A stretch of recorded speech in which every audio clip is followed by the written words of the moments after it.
Apparatus 5 Hydra. Elapsed time Omega 2 minus 417.85. SSA San Sabrinus, DeSoto City.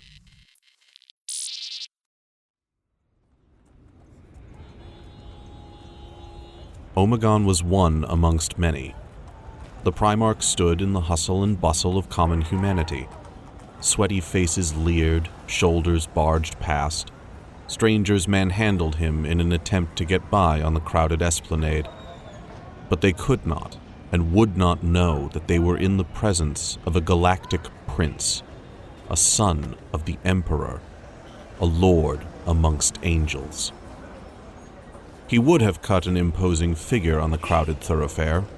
Instead, the citizens of DeSoto City saw one of their own, a miserable specimen of unimportance, a trademonger or cartelier, presented in hololithic semblance. The amulet field generator concealed upon his person disguised the perfection of his true form, cloaking him in the vague impression of mortal mediocrity. Casting a casual glance across the teeming esplanade, Omegon spotted several more examples of unexceptional humanity. A slave drover here, a merchantman's purser there, and a trafficker keeping a low profile. They were all his Alpha Legionnaires, members of Efrit's stealth squad in a similar disguise to his own, with others further up and down the thoroughfare. It wasn't difficult to blend in. DeSoto City was like a swarming emporium where everything was for sale and everyone was selling something. Some, it seemed, had come to sell their souls, and it was one such individual that had brought Omegon to San Sabrinus. The esplanade was one of many that served the crowded galleria. Dirty tapestries hung from the buildings like decorative sashes. Stained sheet roofing gave the avenue the feeling of being inside a tent, while tattered drapery rippled gently in the breeze. It housed the shabby offices of various off-world brokers, including many illegal and unlicensed operations, but that did not stop hordes of street vendors from choking up the thoroughfare with their wares and constant calling.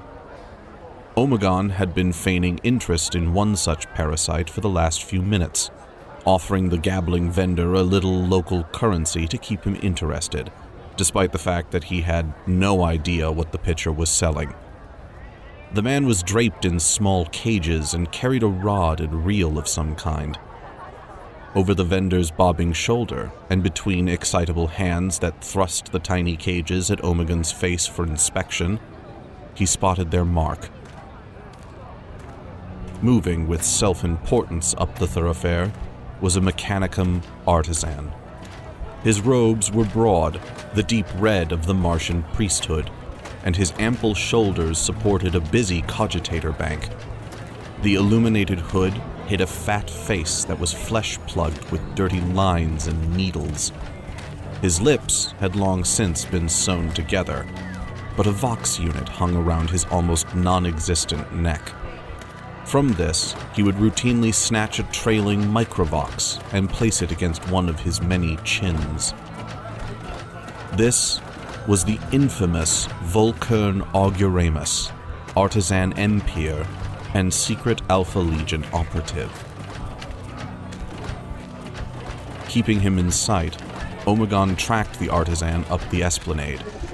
Very few vendors bothered Auguramus, since he was flanked by 4 demi-clawed combat servitors. Grabbing the cage vendor by the face and pushing him out of his path, the Primarch slipped into the crowd. Omegon watched as 2 of his disguised legionnaires made a pass through the throng from the opposite direction. Auguramus stopped outside an off-world broker's office. Omegon walked past as his quarry looked furtively about before entering, accompanied by one of his dead-eyed drones. Taking positions a little way up the esplanade and making rotating passes, the Alpha Legionnaires waited for him to re-emerge. When he eventually did, he was in an apparent hurry, his cybernetic thugs clearing a path for him through the throng. Efrit 7, the broker. Omegon said quietly into his vox bead. Leaving his subordinate to investigate the artisan's dealings, Omegon and the rest stuck with Auguramus through the lower Galleria. Looks like he's heading for the starport. That was Efrit 2. We're going to have to take him soon. It's all Gallerias from here on in, very public. Efrit 7. Omegon said in a low voice. What have you got? A consignment for 20,000 decatons of stone from a dead world quarry in the Beta Gastri system to be transported by Talon Brig to Parabellus. That's Qual subsector. What kind of stone? Omegon asked surreptitiously. Cerebite. Inert feldsparic silica, sparse and precious, according to the consignment slate. A lot of coin must have changed hands. Omegon recognized the name, and, by extension, its purpose. Let's take him, Omegon announced over an open channel. Auguramus continued his determined march, his clawed servitors never leaving his side, always maintaining the same equidistant 4-point configuration around him. Omegon's legionnaires began to make increasingly regular passes, with the Primarch himself maintaining a deliberately less than artful tail. Before long, the artisan started to notice the same faces in the crowd. His gaze began to dart around as he scanned the masses for suspicious activity. He doubled as an operative for the Alpha Legion, and so understood the dynamics and principle of a tail. What Auguramus didn't understand was that in this case, his Alpha Legion tail was making its presence painfully obvious. As the artisan hurried across the Galleria, Omegon initiated the second stage of the operation. Alpha Legionnaires in their amulet-field disguises began making crossing passes at the target. Auguramus had the measure of those following him now, and recognized many of their faces. But by moving across the Galleria to avoid them against the flow of the multitude, his servitors soon found it difficult to clear their master's path. As members of Efrit approached each other in the crowd, the legionnaires brushed shoulders and exchanged their hololithic semblances. With their amulets changing hands in choreographed patterns, it would be far more difficult for the Mark to keep track of his pursuers. Auguramus stared into the crowds, probably on the lookout for assassins or grab teams. His eyes routinely returned to Omegon, who was maintaining a steady pace and swiftly convincing the man that he was about to be intercepted. We have a bull mart coming up, Efrit 4 hissed over the open channel. Move in, Omegon said. This time, he was not careful about how he spoke, and Auguramus, who had been peering above the heads of the crowd at him, saw the stranger's lips give the order. Panicked, the artisan moved with his servitor guard over to the side of the Galleria. Omegon watched him sidle over to the bull marts leading off the main esplanade, and felt his prey's temptation to run, building into irresistible paranoia. 4 members of Efrit closed in on Auguramus from different directions, in plain sight, but Omegon saw the surprise evident on the artisan's face as, one by one, his pursuers disappeared. Each one had inexplicably vanished in the crowd. Spinning around, Auguramus' surprise was replaced by horror as he found himself alone. His servitors were no longer there to protect him. In their place were the 4 strangers who had been approaching, now staring silently. Auguramus cast about for any chance of escape. He found only more faces that he had come to recognize in the crowd, and Omegon swiftly bringing up the rear. It was too much for the poor man. "Stay away from me," he blurted before bolting for the bull mart, a narrow arcade lined with stalls and porch bazaars. Omegon watched him blunder straight through a rag curtain and past a handful of bewildered onlookers. The servitors stood, silently obeying their master's last command. Omegon had simply arranged for the closing legionnaires to plant their field generators on the bodyguards as they passed, before disappearing back into the multitude. Auguramus believed that they had abandoned him and had been replaced by members of a grab team, when, unwittingly, he had dismissed and mind-locked them. Tearing aside the curtain, Omegon found 2 disguised Efrit squad members holding the artisan in a porchway. They stood either side of the heavyset man, their short blades nestling in his folds of neck flesh, and one also held the microvox to Auguramus's throat. Omegon approached with predatory composure. Auguramus instantly recognized him as the shadow that had been following him through the mercantile world masses. You're making a big mistake, he yelled at Omegon. I have influence with the feared and the powerful.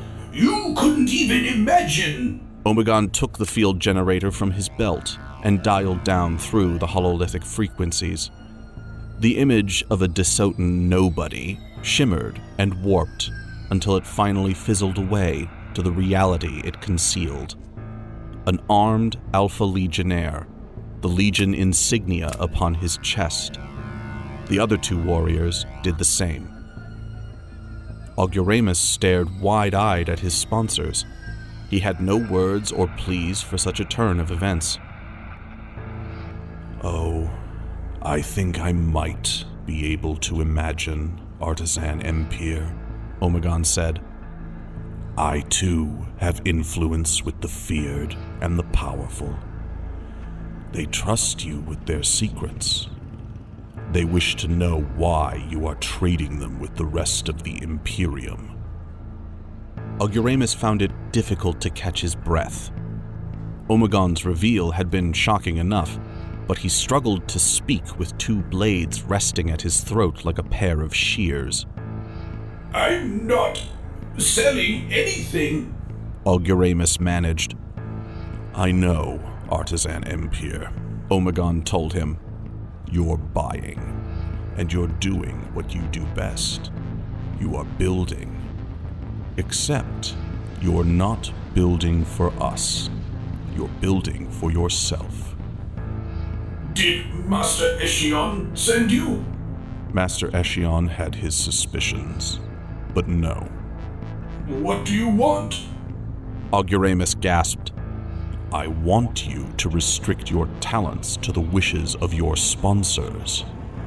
But the technology is remarkable, potentially even superior to the devices on Perditus. "I know," Omegon replied. "It was I who supplied you with the specifications and the original materials." It is clearly Xenos in origin. Ancient. Where did you... Where I acquire my information is my concern. Now, if you test my patience again with another ill-advised question, I'll take your head from your shoulders and leave your fat carcass dumped in an alley. Auguramus restricted his response to a fearful nod. "You are gifted among even your kind," the Primarch admitted. "That is why we came to you.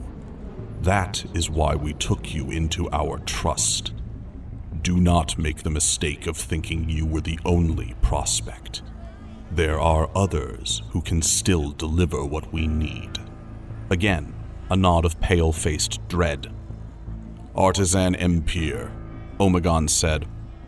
"Why are you building a replica of the Tenebrae pylon array on the agri-world of Parabellus?" The technology, Auguramus told him delicately, alien though it may be, could revolutionize the Imperium. It could secure our astrotelepathic network and the immateriology of our trade routes.